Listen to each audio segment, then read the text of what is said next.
Hi, good afternoon. My name is Selena Moreno, and I'm a first-year student here at the Kennedy School.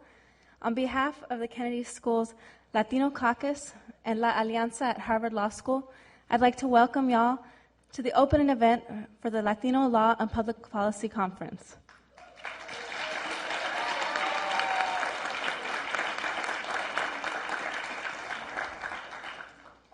We hope that y'all will join us for the remainder of the conference tomorrow and Saturday.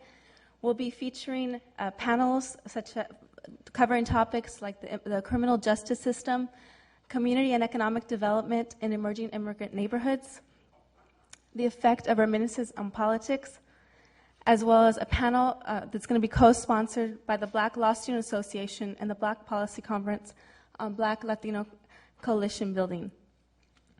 We are proud to be here today to listen to our keynote speaker, Maria Echeveste. She is someone that has dedicated her life to the betterment of the Latino community, and that's what this conference is about. The conference is convening students, practitioners, and scholars from around the country to address issues that are facing the Latino community. And our gathering today is a testament to the fact, to a growing sense of empowerment for our community in terms of self-determination and in terms of Latino political influence.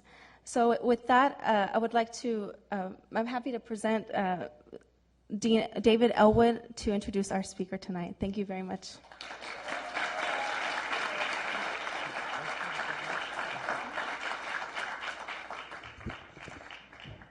Thank you very much, Selena, and also my thanks to Aaron Archer. The two of you are clearly doing extraordinary work, and it's a wonderful thing. Welcome to the John F. Kennedy Jr. Forum. This is a magnificent set of events, and I think this opening one is truly exceptional. All of those that participate in, and both the organizers as well as all that you participate in this, both the organizers from the Kennedy School and from the law school. This is the 9th annual Latino Law and Policy Conference. And again, it's terrific. And frankly, you have really demonstrated examples of what is the theme, Latino leadership at the forefront. So I'd just like to give you two a big hand.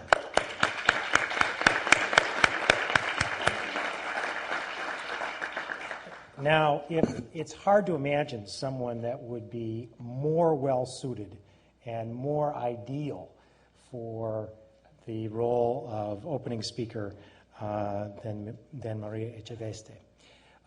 She is someone who comes from, frankly, both sides of the law and Kennedy School divide. It's not a divide at all, of course. We're all one happy family.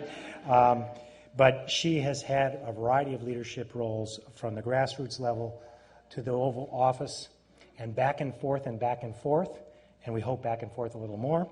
And in all of these lives, in all of these positions, she's been about making the world a better place, improving the lives of the most underrepresented members of our society. She herself, as some of you will know, is one of 7 children from a family of migrant farm workers, and yet she went on to get a scholarship at Stanford University. While there, she interned with the National Council of La Raza, and after graduation, she worked for the U.S. Commission on Civil Rights. Then she worked for the prestigious law firm of Rosenman and Collin, and then she served as administrator of the U.S. Department of Labor's Wage and Hour Division. In that role, she was responsible for the management and policy of a variety of programs, including the Family Medical Leave Act, the Fair Labor Standards Act, federal minimum wage, child labor, federal contracting laws. In other words, virtually everything that's about protecting workers and making sure that they have some level of power and protection. Echeveste was also a director of the anti-sweatshop effort, and which received a 1996 Innovations in Government Award here from the Kennedy School and the Ashton Institute. And indeed, those of us that were around at the time, it was one of the real signature efforts that went on during the Clinton administration, and I know one that both the Secretary of Labor as well as the President were especially proud of. Indeed, she went from there to being selected as the White House Deputy Chief of Staff under President Clinton, a position she held from May 1998 to January 2001. And there, of course, she managed all kinds of policy initiatives and developed legislative strategies for the White House. Among the various issues she worked on, for example, were education, civil rights, bankruptcy, trade, Latin America, AIDS in Africa, and tonight's topic, immigration. Now, you should also know that she's more recently served as senior advisor to the presidential campaign of Howard Dean. She's a member of the executive committee of the DNC. She's also the founder of Nueva Vista, a consulting firm dealing with public policy and Latino advocacy issues. And she is currently a lecturer in residence at her alma mater, Bolt Hall, at the University of California, Berkeley. In other words, here's someone who has a law background, who has a public policy background, who has started at the very roots and has made policy at the highest levels, but never forgot either direction what it means. I should also point out that this is a woman who has often made her own clothes and is now making clothing for her young children. She is a marathon runner. Indeed, there is virtually nothing that you can say that isn't terrific about Maria, except for one thing. She's a Yankees fan. Now,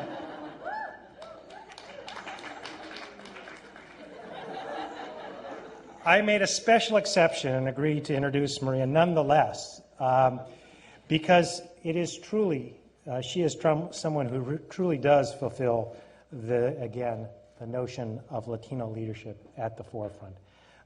Ladies and gentlemen, please give a warm welcome to Maria Esteves. Thank you.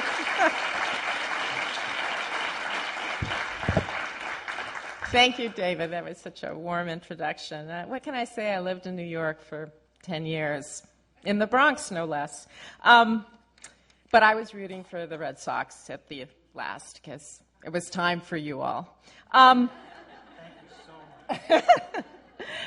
Listen, I am very deeply honored to have been asked to deliver the keynote, the opening for the 2006 Latino Law and Public Policy Conference. And I really want to congratulate the organizers and know that you will have a terrific conference. It's vitally important to bring people together to discuss important public policy issues. I know that there are times that people feel that the conferences, it's about talk and, do you ever actually do anything? And I'm here to tell you that conferences like that, the networks that you build, the relationships that you build, but also the opportunity to think about some of the most pressing issues is a very important thing to do. And indeed, in the heat of political and public policy debates, we oftentimes don't have a chance to think about some of the more difficult issues. And so I hope you have a terrific conference. Well, one issue that is often not, we're not allowed to really think through the complexities, nuances, and difficult question is the topic of immigration reform.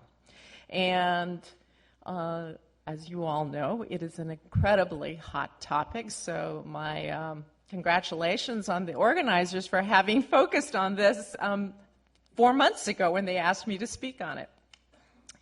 What I want to talk about is, there is so much to say about this topic, but what I want to focus on, and for a brief period, because I want to really have a discussion. We're here, and there are smart people here, and I think the more we can learn from each other, is the battle for immigration reform, values, economics, and especially politics. And I want to pose at least some of the perspectives that I've gained over the last 10 years or so working on this issue. And let me start with economics.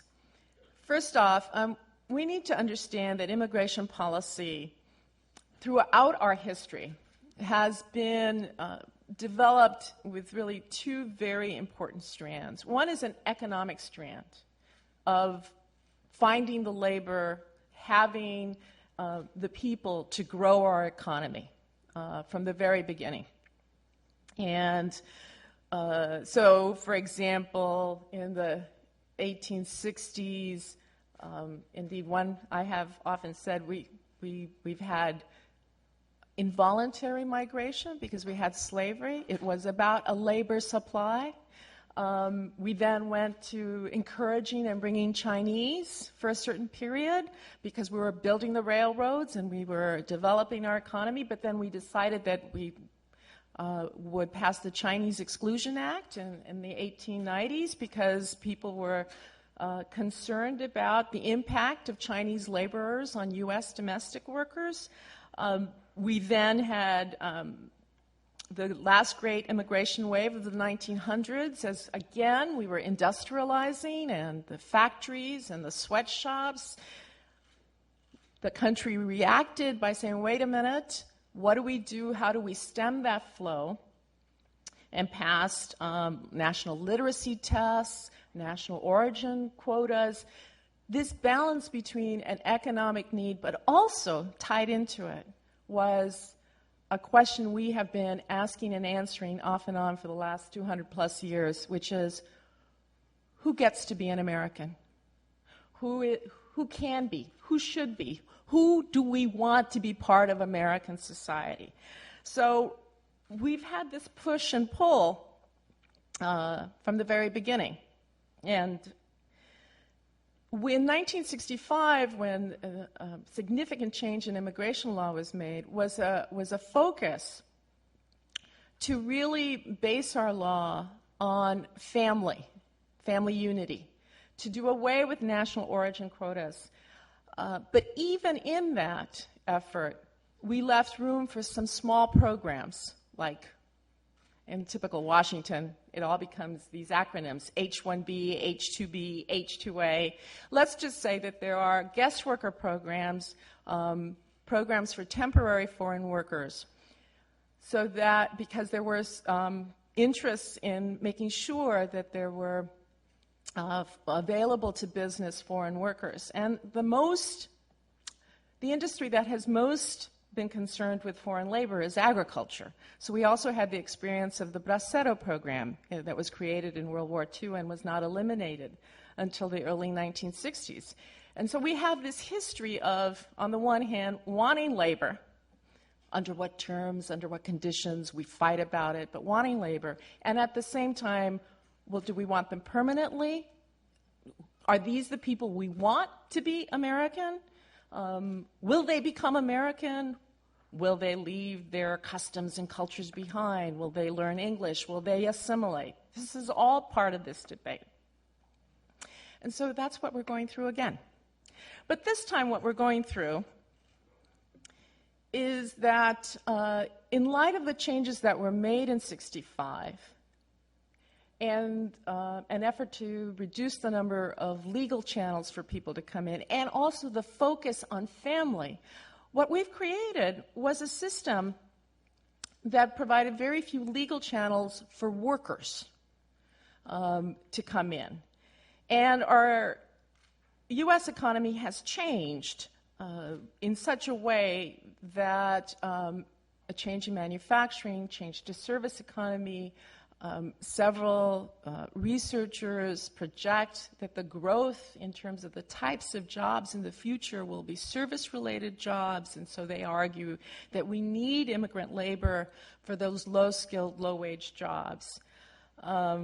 Others argue that we do not need increased immigration. We need to close the border in order to stem the flow, and they were given an additional argument that has strengthened the clamor for restoring law and order along the Mexican border, which is national security. In post 9/11 world, the images of people wading across the river, coming here illegally, created and has been used by many to say that we also have a national security risk because our border is so porous. Now, in this ongoing battle about our economic and labor needs, a number of proposals are now surfacing, and you've heard a lot about them. And I want to suggest to you that while we keep our eye and try to understand what are our economic needs, and I want to go back to that, we also need to be thinking about what are our values. What are our American values historically, and what we want them for the future?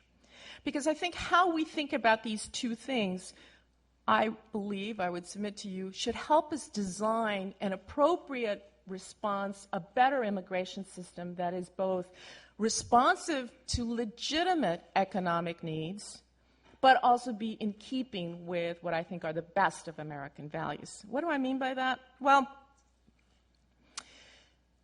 in the debate, President Bush, in January 2004, made an extraordinary speech. He said it was two speeches. One was a recognition that many immigrants were simply here working, providing for their families. They had broken the law, yes, to come into the country illegally, but they were working. And then we needed to bring them out of the shadows, and we needed to recognize that they deserve dignity and respect. But the second part of his speech was, we need, and that's why he proposed, we need a program that allows those people to be temporary guest workers, that they stay in this country, be allowed to work, be allowed to have their families here. But at the end of a 6-year period, they would have to return home. And that's the marker he put on, and many others followed. And that I would say that one of the big debates is what is that guest worker. What are the terms, what are the contours of that temporary worker program?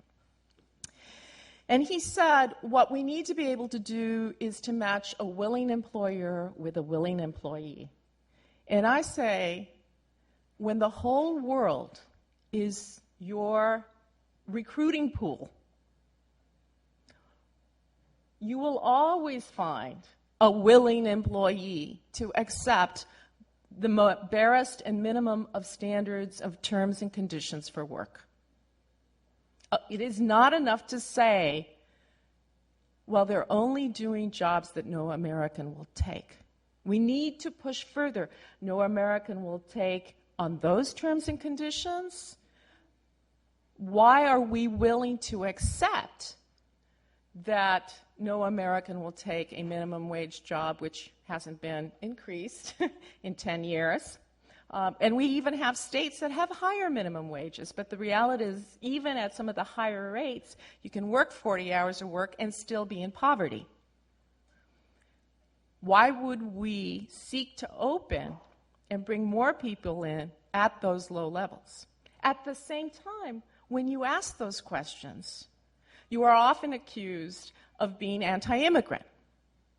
And I think that we need to push ourselves, that you can be, in my case, care about social justice and economic justice, and ask under what terms and conditions will we allow people to come into this country to work at jobs? How do you determine that there is a real labor shortage? Now, agriculture I go back to because it is the industry that is singularly dependent on foreign labor. Best estimates are over 50%, maybe as high as 70% of the workforce is illegal. And yet, year after year, we know where people are. They're harvesting the crops. We never go try to find them and deport them. We're being hypocritical. Having said that, if you have your legal resident, you're a U.S. citizen, you dropped out of high school, you have no language, you're not really able, you're articulate, you're reading and writing. If you have a chance to take a $6 an hour job at McDonald's and a $6 an hour job in the hot fields, which one are you going to do? Right? So we need to understand that when you are asking for protections for U.S. domestic workers, you are not being anti-immigrant. At the same time, we need to understand that there are some demographic changes. We're an aging population. The median age of the American population, excluding Hispanics, is 39. The median age of Hispanics is 27. Significant part of the population, mind you, the immigrant question is not a debate solely about Hispanics, but it does represent the largest group. So we need to keep that in mind.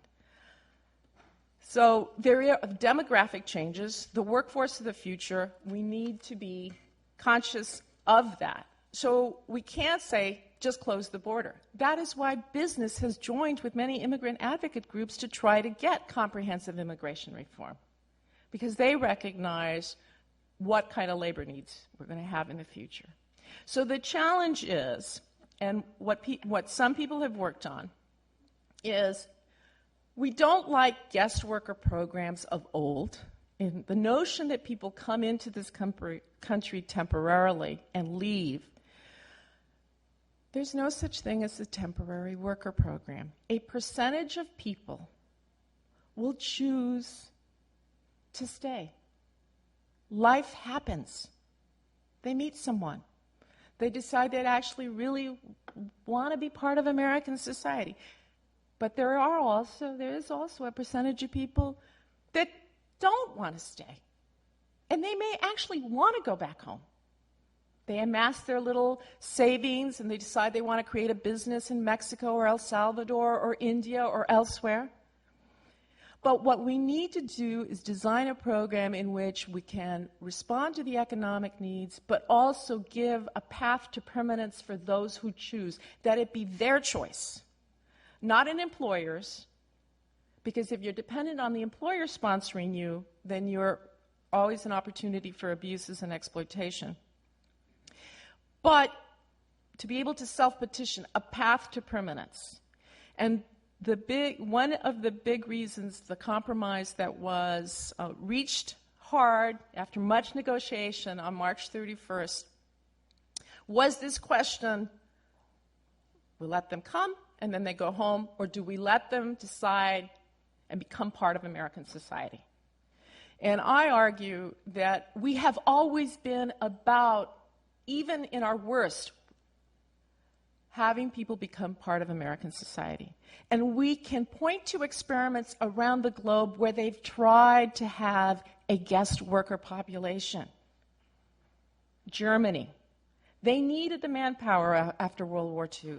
They brought in the Turks. They said, you can stay, you can help us build, but you're going to go home. You're never going to be German citizens. Now they have second and third generation Turks who've been born in Germany who have no real sense of belonging to Turkey, but not really welcomed as part of German society. And even Germany has begun to revisit that question of whether Turks born in Germany can become German citizens. Do we want to be Saudi Arabia, where a significant number of service sector jobs are performed by Filipinos and are treated as a second-class group of people? Those are countries that have, I believe, do not have our history in which we have taken group after group and reshaped, remolded, and are forming American society.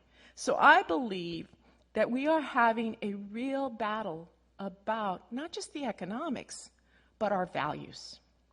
And in that equation, let me close by this, is the politics. We are a highly divided country. And one segment of the population that is growing is the Hispanic electorate. There are real questions as to whether that electorate is as influential as it could be, given the numbers. There are researchers who have clearly shown that even though there is a significant percentage that are U.S. citizens, their performance in terms of voting, of registering, is anywhere between 10 and 15 points under other groups. Nonetheless, in highly contested races, people start to look for votes everywhere. And so one of the things that's going on is that both parties are trying to identify what is the approach to that electorate that I can use to attract them to my side. And immigration has become one of the flashpoints, notwithstanding that of the 40 million people who are of Hispanic descent, only 40% are foreign born. That means the majority are U.S. born, right? Many of whom generations here, right? Before even America was America. Nonetheless, how we answer the question of a guest worker program and whether we allow people to come and ultimately become part of American society has real consequences for native-born Hispanics. And by that I mean, if we go the route of Germany, of Saudi Arabia, let's just have the workers here. Well, how do you know who's legal, who's a guest worker, and who's an American citizen when you have people who are American citizens who look like the people that are coming into work? Do you see that if we create a situation in which we go down this path of we only want them as workers and then leave, we might be setting ourselves up for a pulling apart of what has been a long and complicated history, but nonetheless a history of defining America, a work in progress. So I see this battle not just about controlling the border, not just about national security, not even just about whether we have the right labor force for the future. I really see it as a battle for the future of our society, whether we will continue to strive for the best of American values that we have in the past. So let me stop there and open it up for questions.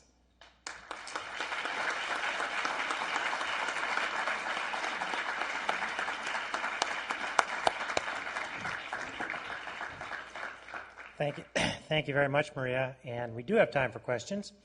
And let me give my usual reminders. First of all, there are microphones here, here, here, and right here. And we'll just go in a clockwise direction. Just a couple of reminders about questions. The first is it'd be terrific if you'd open by identifying yourself.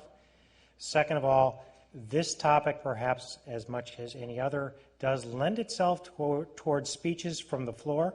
This is not the goal of the question and answer session. The question comes from the floor, the answer comes from the podium. So if you could keep these to one question, and again, the best questions really do end with a question mark. So with that, let me open here. Go right ahead. I'm Carol Surf, and my field is health policy, and I'm concerned about the new law that the feds have passed saying that people cannot get Medicaid if they're not U.S. citizens. This will really hurt the Hispanic population. What can we do about it? This is a perfect, the question sort of denying benefits based on citizenship is a perfect example of the kinds of issues we will face more in the future if we draw distinctions between citizens, legal U.S. residents, and guest workers. Healthcare is an incredibly important issue. We made for at least a time in this country a decision that the poorest among us ought to be able to get a basic set of health care. By limiting health care to only those who are U.S. citizens, what does that say about our values? And why would we tolerate that? In answer to your question, what can we do about it, maybe it's because I have been involved in politics as well as other professions that I keep coming back to politics. And our democracy requiring us to focus on issues like that and demand of our elected officials at every level to respond in a better and different way. It is hard as the atmosphere has become so charged, and we can talk a little bit about why that might be the case, but I feel that the only thing we can do is organize and try to elect people who are going to change the rules. Right over here. Hi, my name's Eiley Palmunin. I'm a second-year master's in public policy student. I'm concerned about recent changes in Florida, Georgia, and some Southern California cities, there are local and state police officers who are being empowered to enforce federal immigration laws. I'm wondering what you feel are the implications for such changes and how cities and states should be ready to respond to this, and those cities who have decided against enforcing such laws, such as New York City and Houston, what implications there might be for them in the future. What seems to have happened is that as people have struggled to control illegal immigration, they search for ways in which essentially if there's any government authority that comes in contact with any person, that becomes an opportunity for verification of status. And they put that as a priority. But that goes against the primary responsibility of law officers, peace officers, schools, health officials, and others. And that mission conflict is one that exists, and it has huge consequences. In the local police enforcement, there's a list of police sheriffs and county officials who are against being required to enforce immigration laws because they argue that it will make their job is protecting and keeping communities safe from crime. If you make them an arm of the immigration system, vulnerable communities, are less likely to seek their help on a whole range of issues, from domestic violence to other criminal behavior. And that has persuaded cities like New York and others to say, no, we're not going to do that. But I think that people they're searching for the easy way to, if you will, uncover and identify the undocumented. And they're ignoring and unwilling, because the other thing we've done has been hypocritical, which is we haven't been really serious about verifying status at work, at the employment site. And that's we can talk about that.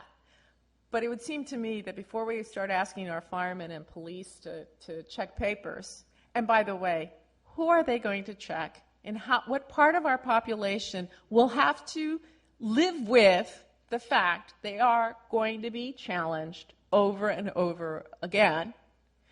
How do you have a verification system that's universal as opposed to selective? Right here. Hi, my name is Shovik Banerjee. I'm an MPP student here. My question is, there's a trend that Latino Americans are moving from the Catholic Church to evangelical churches or non-denominational churches. I was wondering if you could speak of the political implications of that trend, and how maybe the Democratic Party should be speaking about religion, or can kind of respond to this trend?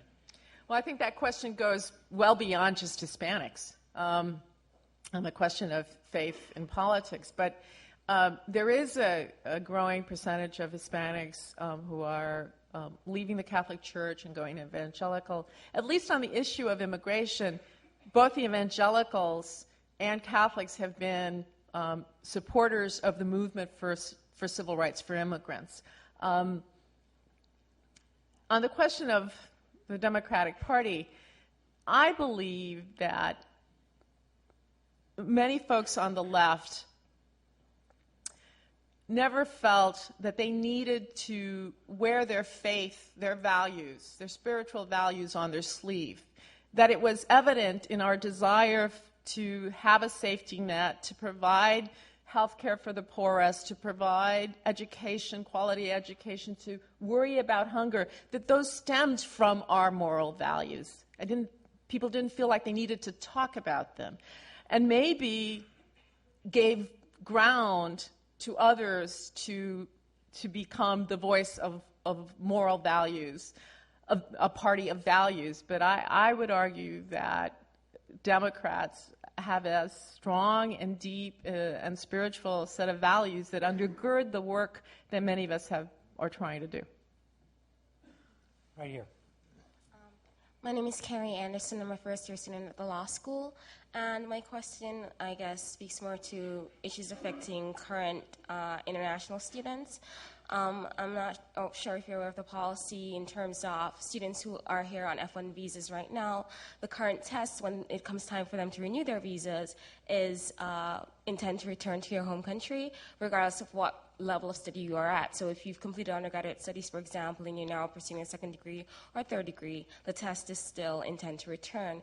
Now, granted, a lot of the students who are here on such degrees, they leave their home countries when they're just turning teenagers and things of that sort. So in terms of establishing a presence in their own country and a substantial link, it's not as strong, or by the time they get to 6 years of studies, it's attenuated.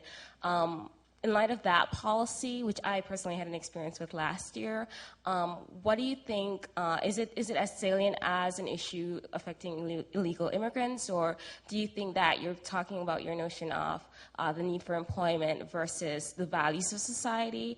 Do you think it's in any shape less prejudicial to have a policy like that where international students here who clearly have an intent to perhaps pursue work opportunities afterwards have to each time occasionally face this test and face being detained in their countries, not being able to return to studies, which has happened to a few colleagues of mine, even though they had been legitimately studying here?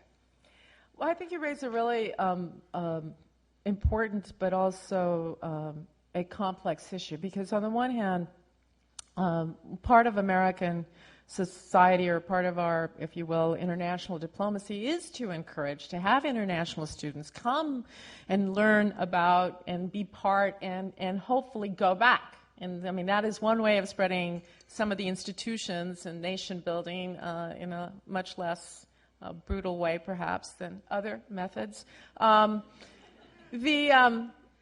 there is also a question about whether, life happens. People choose, decide. How do what avenues can we provide for people? And one of the interesting things, and we need to have a debate about, is our system is currently based on essentially family-based. The numbers for permanent employment that you could get, like a permanent green card, are limited to, I think, about 200,000. And the rest is all family-based. Whereas Australia focuses on education and employment needs as a significant part of their immigration policy. I don't know where I come out on that issue, but I think it's one that legitimately needs to be asked. And perhaps in that way, solutions could be found to sort of deal with people. I mean, one argument is we're educating, especially in the science and technical fields, a part of other countries' elite, if you will. Shouldn't we want them to stay here and help drive some of our economic needs? At the same time, we may want people to go back so that they're building the economies of their countries. So I think it's trying to find a solution that balances that. Right up here. Dr. Chaveste, thank you for your time. My name is Pablo Quintanilla. I'm a first year at the Kennedy School. On May 1st, a number of community organizations and even student organizations are calling for a general boycott on U.S. goods and marches out of schools and just marches as well, with the goal of highlighting immigration or the need for immigration reform. In your view, what are some of the opportunities first, and then also threats from this May 1st movement? Let me start with the students. So maybe just blame it on the fact that I'm a mom, blame it on the fact that I'm older, but it's not that hard to get students, especially high school students, but really any students, not that hard to get them to take a day off. And so I think there's real danger in that. Real danger in terms of the job of students. As I tell my 5-year-old, your job is to go to school, and it will be for the next 12, 16 years. So that there's a danger there, and there's a danger, and we need to be mindful of that, both in terms of what happens when people are not in school and whether things can get out of control. But more than that is finding ways in which protest can take place that is constructive, that adds to the battle for the hearts and minds of the American public on this issue. And so people are trying to come up with ways, doing rallies after work, doing things on a weekend instead of a weekday so you don't necessarily impact traffic as people try. Things can easily turn. And I think that the economic boycott in particular is one that is a very powerful weapon and should be used after careful consideration because you can try it and then it doesn't work and then it becomes less useful when you actually want to use it. So I think that the movement, if you will, this broad network of immigrant and workers and others, faith, coalition, are struggling with how to take that energy and have it be constructive. But it is true, let me be very clear, that mobilization on the streets impacted the legislative debate. It really did. And so we need to be mindful of that. I would argue that the next step we need to do is sort of pivot and move towards translating some of that energy into electoral participation. Not that immigrants, illegals, would demand the right to vote. No.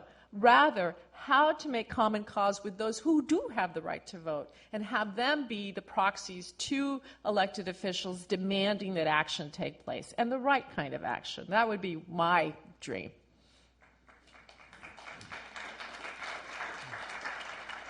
Right up here. My name is Kobanedu, and I'm a first-year Master's in Public Policy student. And my question is, do you think it's ever possible to find a way to, for those that are here illegally, to get them on a route to citizenship without punishing the millions who are here legally and want to become U.S. citizens but have no way of becoming that? And now, if you're going to allow both groups to become citizens, do you think the country can sustain unlimited immigration, if you will, or anybody who wants to become an American should become an American? I think that we need to recognize that migration is a worldwide phenomenon. One of my favorite statistics, and it's now about 5 years old, but I think it still holds true, is that in China, the internal migration, people moving inside the country, looking for work, trying to improve their condition, annually is 100 million people. It's a big country, but that's 100 million people. That's families, there's dysfunction, there's connections, there's pain. The human spirit, that's what's amazing. People will seek, right? So, can you ever eliminate illegal immigration? No. But there reaches a point in which you have to make an effort to restore some rationality to the system, because then it is broken. It neither serves immigrants, nor serves employers, nor serves our society. So how we try to rationalize it in a way is hugely, hugely important. And I think one of the issues is whether we are ever going to be serious about employer verification. I don't know what the answer would be, but if we could actually do the experiment. What if you came here illegally, you had very little opportunity to find work? Yes, you would drive some people further underground because people will, right? But I would argue, I would much rather be dealing with an underground population of a few 100,000 than 12 million people. When people say, well, we shouldn't have a guest worker program, even with a path to permanence, because you're guest workers, I say, we already have a program. It's the undocumented. That is what we have. We have a guest worker. They don't have any rights. So I don't believe we'll find a perfect solution. I also don't think that you can have unlimited immigration. But we certainly have to do a better job than we currently do. Right here. My name is Quentin Barber. I'm a second-year student here at Kennedy School, Master's of Public Policy. And I'm also an American, and I believe that our nation is a nation of immigrants. And I know throughout the years we've formed a national identity, but it's really hybrid and schizophrenic anyway. But we're uniting, it seems like against people who want to become American. I think this national identity is getting sort of un-American, and we're excluding people, and it's an us versus them mentality. And being someone like me who tries to defend immigration, I come across like a lot of people who say, oh, well, they're taking our jobs, they're getting free health care, things like this, and they do these marches with their own flags. They don't even want to be American. Or they say, like, we were listening to a conservative talk show, or I shouldn't have said conservative, but it was a talk show, and the guy said that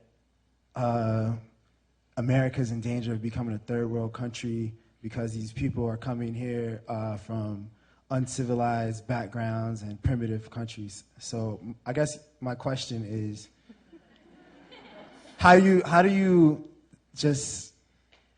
approach that matter, and like training for natives, like any kind of benefits for people here already, like how do you argue against something that I think confrontational?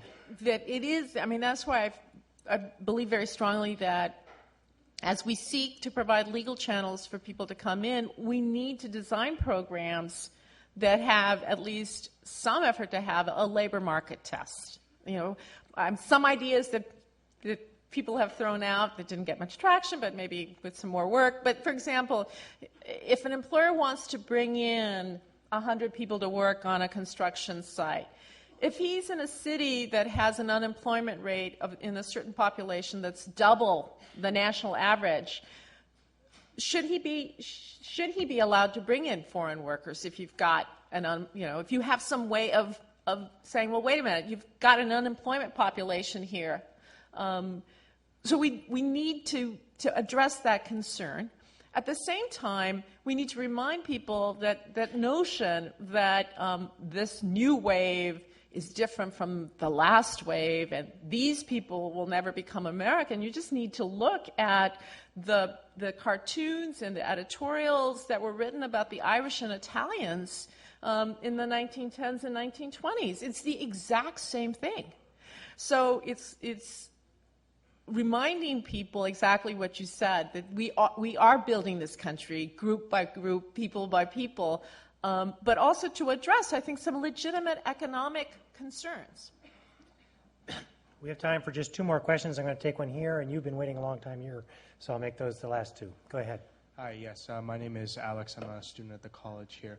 My question was concerning just basically, it seems like there's two halves to this equation. You have an 11 million population here, and then there's the problem of, do we let them stay, or do we remove them from the country? The other half seems to be, what about the millions of others outside of this country who want to come here or will try to come here? So on that other half of the equation, I'm curious what your thoughts are on remittances and the phenomenon of a lot of remittances, the phenomenon of a lot of migrants here also sending money back to their countries, and about programs that have been trying to engineer to sort of improve the situation in the sort of source countries, the economic situation, so there's less of an incentive for them to actually leave and come to the United States to begin with.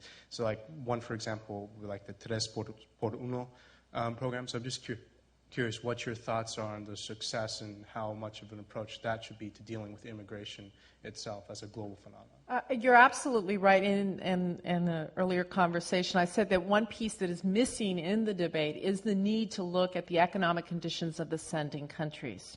And since Mexico is the source of the largest number of undocumented and is, of course, our closest neighbor and has the 2,000-mile porous border. I particularly believe that we must do a much better job of finding ways to improve the conditions in Mexico. And part of it is not simply development aid from our country, but also assisting and trying to encourage that Mexico fix its problems, that it is not a poor country. It is not Southern Africa. It is a resource-rich country. And I'm talking not just about oil. It has other attributes, other resources. And so civil society, rule of law, people have real questions about conducting business in Mexico because there's not a system in which you can rely that you have an orderly process of resolving disputes. So how can you have economic development if you don't know your contract's going to be enforceable in your lifetime, for example? I've heard of a couple of cases like that. So I think that's a very significant component that needs to get more airtime. And not simply focus on stopping it at the border, but also dealing. The remittances, there's an addiction going on. And there is, I would encourage studies that look at the social consequences of a generation or two, that is, of Mexico in particular, but other countries as well, that looked opportunity as only possible by coming to this country as opposed to staying in their own country, and what that does psychologically to a significant part of the population. And this will be the last question. Great. My name is Chris Pineda. I have an MPP. My question is, I'd like to get your thoughts on the role of national Latino leaders and the national Latino organizations, as you know, especially in light of recent events. We all understand that the issue of immigration reform is definitely politically hazardous, especially for Hispanic members of Congress. If they go one way, too pro-immigrant, they're afraid of being seen as unrealistic, unreasonable. If they go the other way, they're, sell us to their own people. And one of the most interesting things that's been, I think one of the most interesting observations of the last month is that all of these demonstrations, from 500,000 in LA and Dallas and all the other small demonstrations around the country, have all been coordinated and led by local and state Latino leaders and Latino organizations. So my question is, what do you think should be the role of national Latino leaders and national Latino organizations right now?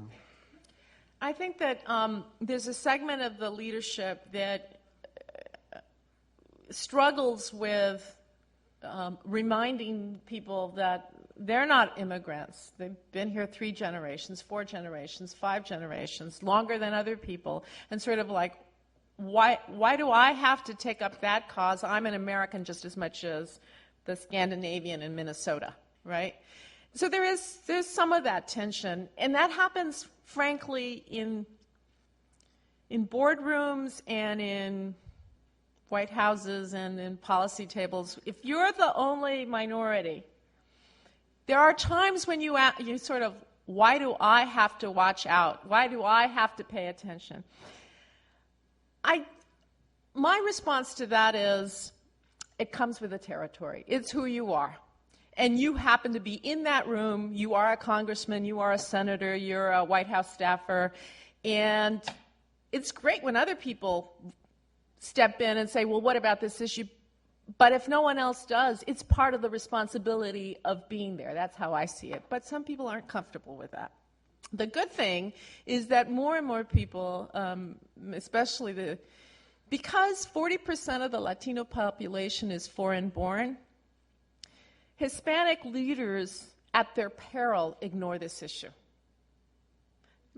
It might be different if it was only 10% of the population, but it's not.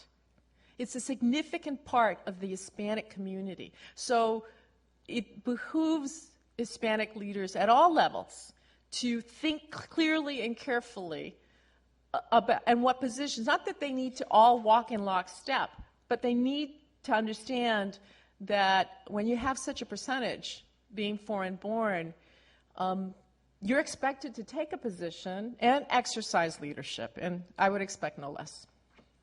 Thank you.